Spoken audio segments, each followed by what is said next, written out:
The date is August 20th, 1983. Star Wars Return of the Jedi just released a few months ago. Michael Jackson just did the first moonwalk. And over in Japan, in the city of Osaka, there are thousands of people outside waiting in line to attend the annual science fiction convention, unaware that they are about to witness one of the most influential pieces of anime history.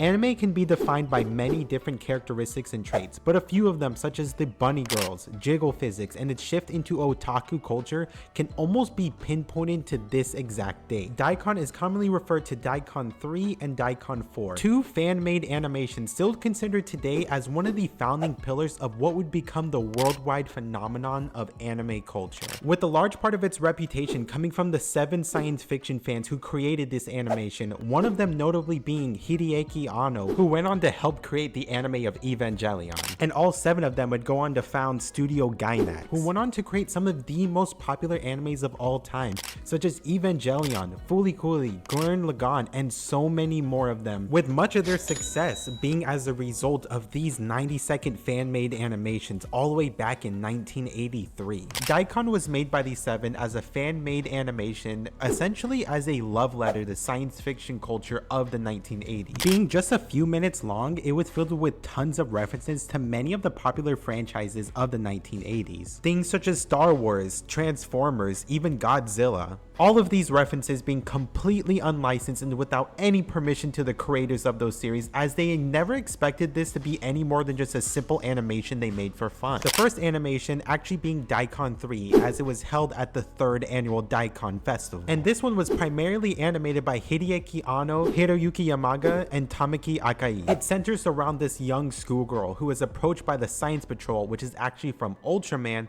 and she's asked to deliver a glass of water to Daicon, which is a Japanese vegetable. And along the way, she faces opposition in the form of a number of references to other science fiction mediums at the time. Some of these being a mecha from the Japanese edition of Starship Troopers, you see Godzilla and other kaiju, and you see some ships from things like Star Wars, Star Trek, and even the War of the Worlds. With this being debuted in the 1981 SF convention in Osaka. The original intent after this was actually for this team to part ways after this convention, but instead they decided to change their mind and instead founded the Daicon Films group, with reasons partially being to fund what would become Daicon 4 and its opening film, but also partially to sell videos of Daicon 3 to pay off the debts incurred by its production. And since they actually printed and sold copies of Daicon 3, this would actually hail this as the first anime OVA, or original video animation. Now, with this income from this production and the 1983 SF convention on the horizon, the Daicon group added the members Yoshiyuki Sadamoto, Toshio Okada, Yasuhiro Takeda, and Shinji Higuchi, with all of them beginning work on Daicon 4, the animation that would be the Daicon group's first major success that would lead to them founding Studio Gainax. The first thing to note when discussing Daicon is that they were not just the first anime OVA, as it was the first anime animation to officially be sold, but that it was actually an opening to a popular science fiction convention in Japan, the Japan SF convention, which had different names depending on which city it was held in annually, such as Tokon if it was held in Tokyo, you had Miyakon, which is if it was in Kyoto, and then you had Daicon if it was in Osaka, which is actually a play on the first kanji in Osaka, which can also be read as Dai, so you add that as well as Kon for convention, as well as Daicon also being a name for a Japanese vegetable, which is why it's seen in both of the OVAs. At this time in Japan, Tokyo was rising to become the center of anime and otaku culture, with the founding of major companies such as Toei in Tokyo, and Osamu Tezuka, which was in Tokyo at the time, would be referred to as the god of manga and the pioneer of TV animation, establishing Mushi Productions in Tokyo as well. Because of all the manga publishers and anime studios were in Tokyo, Tokyo would quickly become the center of otaku culture in the 1970s. But as I explained, Daicon happened in Osaka, not Tokyo, and this was because all of Daicon's creators actually came from the Osaka University. And one of the future Gainax creators, Yasuhiro Takeda, actually insisted that at this time there was a gap between Tokyo and Osaka,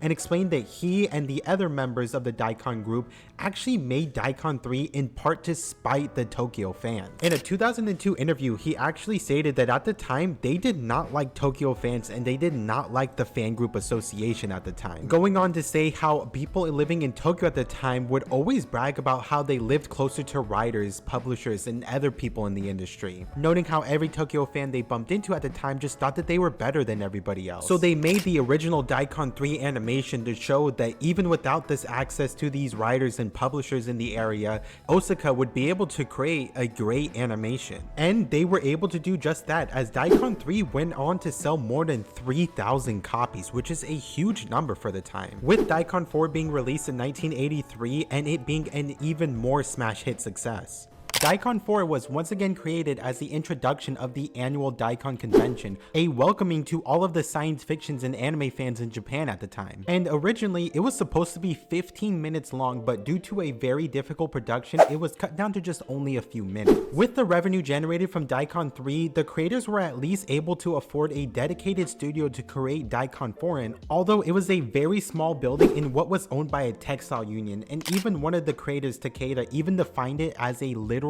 anime sweatshop, and that the building was shut down at 9 p.m. and a majority of the staff would have to be locked inside and working throughout the entire night without any air conditioning. But even with these working conditions, they were able to make an amazing animation that would go on to influence anime for generations to come. Daicon 4 now shows the main girl from Daicon 3, but she's all grown up and she's now sporting a bunny suit similar to the Playboy bunny girls that were popular in the 1980s. And she starts off by fighting different sci-fi monsters in mobile suits and then getting into a lightsaber duel with Darth Vader himself. And as she continues fighting a multitude of references, one exact shot is actually one of the first uses of jiggle physics in anime. And to this day, this is why whenever an anime has an excessive amount of jiggle physics, it's actually known as gainaxing, as Daicon was created by the founders of Studio Gainax and this was their first use of it. Another famous shot from Daicon 4 is when the main character rides on this sword Stormbringer, which is actually a shot that has been replicated multiple times since this animation, and Gainax would even later go on to reference it in one of their own animes of Fooly Cooly. She then continues fighting through even more references, so much of them in just this short animation alone that I can't even list all of them, as they range from things like Star Wars with Yoda and Darth Vader, to Lord of the Rings, Thunderbirds, and just several other references. As you watch Daicon 4, it becomes very clear and apparent that in this animation, they went all out and just wanted to include as many references as they could to all of the different animes and films that creators loved during this time, all while boasting a really impressive animation for the time period that still even holds up today. Another important note of Daicon 4 is this one is actually set to the song by Electric Light Orchestra called Hold On Tight, which, as mentioned before, they did all of this without even acquiring any licenses or permissions for using these things. Unfortunately though, for that reason, Daicon 4 was never able to be officially released as they could not obtain the licenses for the things they included, such as the Playboy bunny costumes and the song that they had to use. However, a laserdisc featuring Daicon 3 and 4, the opening animations, was unofficially released in Japan as bonus material to an art book that was released of the animations, and to this day this laserdisc is actually considered to be very rare and very highly valuable among collectors, easily fetching prices sometimes over $1,000 in online auctions. Also, as mentioned before, despite the divide between Tokyo and Osaka at this time, during Daicon 4 the creators were actually invited to Tokyo by Studio Nue, which was a science fiction planning group